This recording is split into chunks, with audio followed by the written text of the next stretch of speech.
welcome back to Petology. Today I thought I would bring you along as I go through the dog fostering process for the very first time. So as many of you may know or may not know, unfortunately our little Tucci, Mitty, sweet Mitty girl, passed away from a very rare cancer called a paraganglioma about a month and a half ago. And she was on a couple of clinical trials through a stellar, fantastic company called PhytoCure, and more on that in a completely different video because they deserve the world. But unfortunately, she did pass away. The cancer was just too widespread. And so our original plan actually was to foster with her, and we thought she would be a wonderful dog to welcome dogs in and to help them with behavior training, and we knew she would just be so good at that because she was the most patient, loving, calm dog in the world. You could take food away from her, you could roll on the floor with her with babies. I mean, she was incredible. So anyway, kind of in her honor then, today we are going to go pick up the very first foster, and I will kind of show a clip here on how to do that, how to go online and find a dog that you can foster. Of course, you'll have to sign up through a company in your area, and it's so easy. Just type in your zip code and fostering an animal, whether you want a dog, a cat. There's even exotic animals that need fostering, like, you know, parrots, rabbits.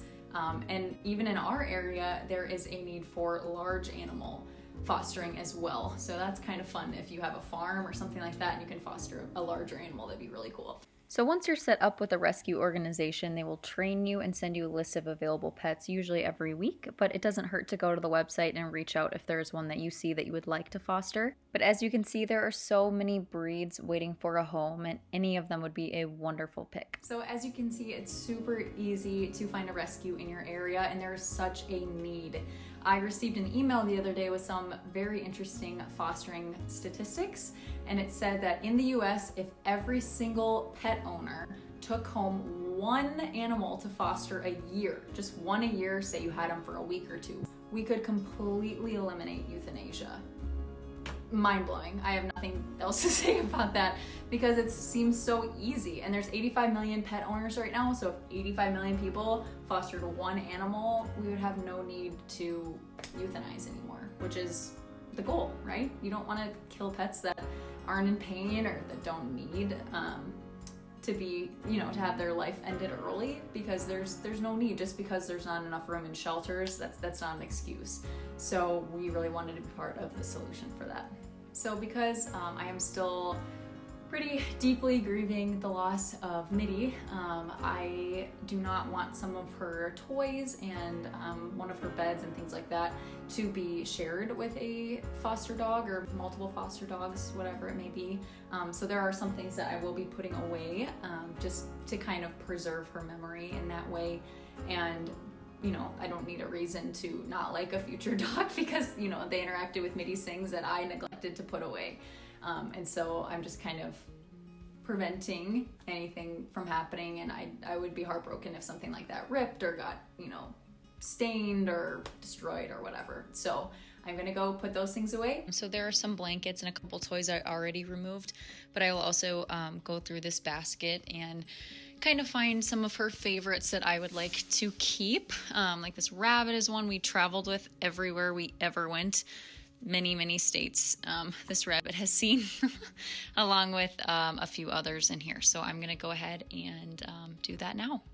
So now I will show you guys some of the brand new items that I got for the foster dog in order for them to feel welcome, that it doesn't have any other dog smells on it, that they can just be welcome into their cage. A lot of dogs that come from the shelter actually feel more comfortable in a cage, and you can just leave it open during the day, and so they have somewhere to go.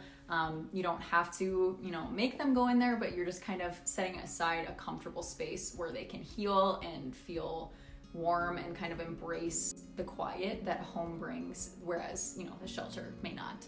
So let me get started on some of those items. So first on the list of what to buy when getting a new foster dog is, of course, food. Nutritious, non-processed food without any byproduct in the ingredients if possible. Fresh food, refrigerated food is the best.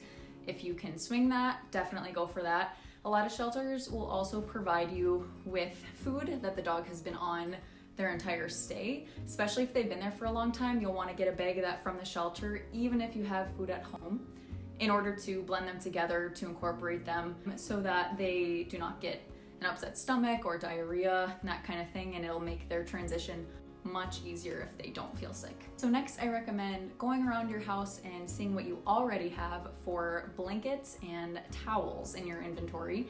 So you don't need to go out and buy those, especially because you want to find items that are totally fine to be destroyed, stained, ripped apart by puppies, or, you know, had an accident on by an older dog.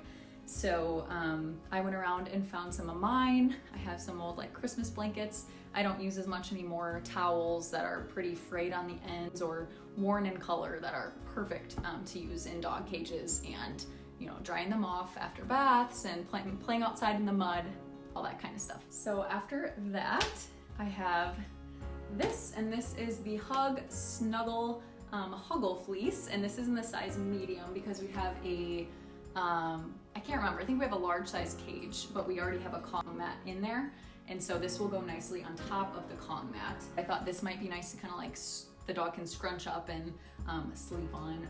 And this can be machine washed and has some rip resistance in it as well, which is what you need. And then for me, same company, they make matching little animal toys. And so I got this little lamb. I thought it was pretty gender neutral, and I just thought he was so cute. Like, hello, welcome home. So cute. Oh, I think he's precious. So these look so good together. Because, you know, gotta have a color scheme when you're fostering dogs. Next up is an antler. It's a split elk antler, and I love these because I hate rawhide. My family hasn't used rawhide in probably 12 years. We have purchased nothing of rawhide. They're made with legit glue and animal parts that you don't want your dog consuming. If you have never seen one of the rawhide videos and you are still someone who buys and gives your dog rawhide, please do me a favor, cancel this video right now and go on YouTube and watch how rawhide is made. It is absolutely infuriating and disgusting. If you can, please switch over to antlers. If your dog has some teeth problems, maybe check with your veterinarian first, because these are kind of hard on the teeth, which is good for younger dogs especially, though, to get the tartar on the plaque off. But older dogs, if they have more fragile teeth, just be careful. So next up are tennis balls. I got the normal large dog size and the small size, and of course they are the squeaky ones because those are Mitty's favorite, and you know, I hope the next little pup loves squeaking them just as much.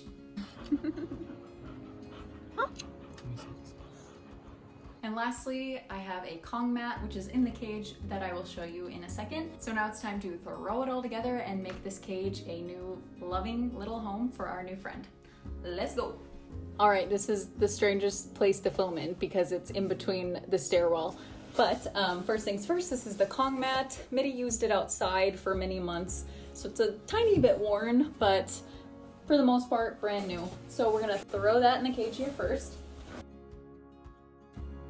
And next I will open up our Simply Soft blanket so that the top is nice and squishy for our new little pal. Oh, and this is actually pretty big for being a medium size. I'm going to cut the tag off so there's no chewing of that. So bada bing, tag is off, ready to go in here as well. So this will be such a, kind of like a nice little pillow for them. So then we will take the tag off of our little Lammy friend here. Lammy, you're free. Make sure we get the other side of that little plastic guy.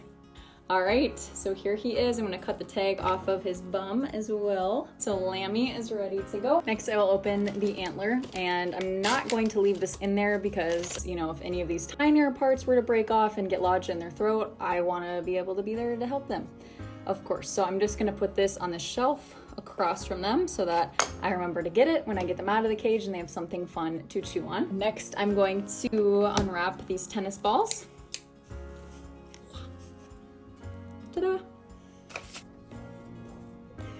I'm going to leave the tiny tennis balls all wrapped up so that they stay together, because I do know my first foster already, and it is a 7-year-old lab mix, and so I know he's gonna be a bigger dog and I don't want him to play with those. And otherwise, I'm just gonna put the blanket on here. I might, when the dog gets here, fold it over the cage so they kind of have some privacy, but this is a pretty secluded area in the house, and so it should be very quiet. There's a nice window here they can look out, so I will leave this here and kind of gauge the situation, but I'll put that there with our little Lammy friend and tennis balls.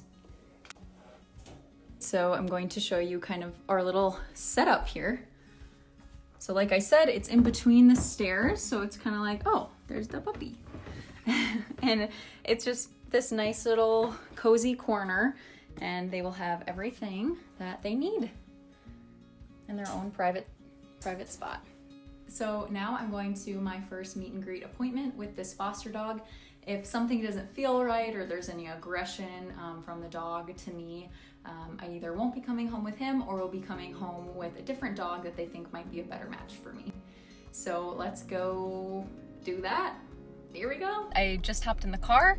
I'm about to go pick up our new little pup. The puppy that we have an appointment to see is named Cannon. It actually also might be Kanan. I'm not sure how they are pronouncing it. It's Kanon. So a couple different ways. But I am a little nervous, but super excited, and I'm gonna go meet him. Let's go. Cannon. It's a good boy. It's such a good boy. Oh, yep, we found a tennis ball already. So as you can see, he's doing okay. He's fitting in just fine. Now that we've calmed down a little bit, I need to give you a bath when we get home, that's for sure. Pretty much annihilated Squeaker number 1. But here we go. All right, so we just got home, and we're gonna do a little yard test first. Kind of let him off leash. Make sure there's nowhere he can get out. Good job, buddy.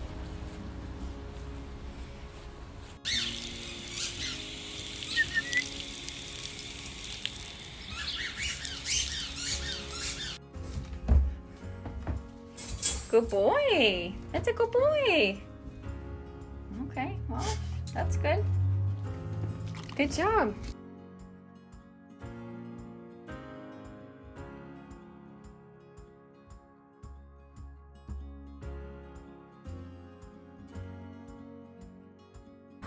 Come here. Your name's not Polly. Oh. Polly. You're a boy. Don't listen to him. Polly Pocket.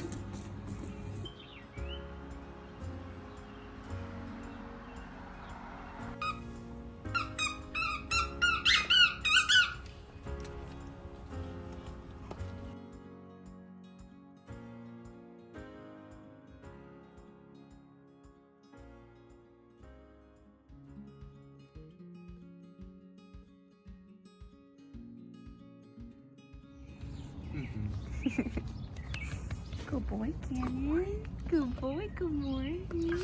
Yeah, you're so quiet. You got the butt scratches?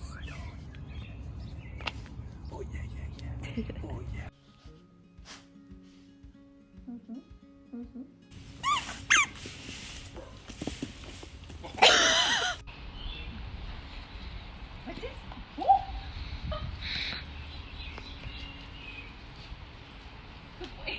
Thank you guys so much for watching and coming along with me as I begin this new fostering process. It won't always be easy, but I know it'll be totally worth it that I get to honor little Mitty in the process by taking care of other animals and taking them out of the shelter. The last thing I wanted to share is something you might not have thought about, is when you help one foster animal, you're actually helping to save 2 lives, because you're taking one out of the shelter, but then you're putting one into the cage that they were in. So really you're helping 2 animals get a second chance at life.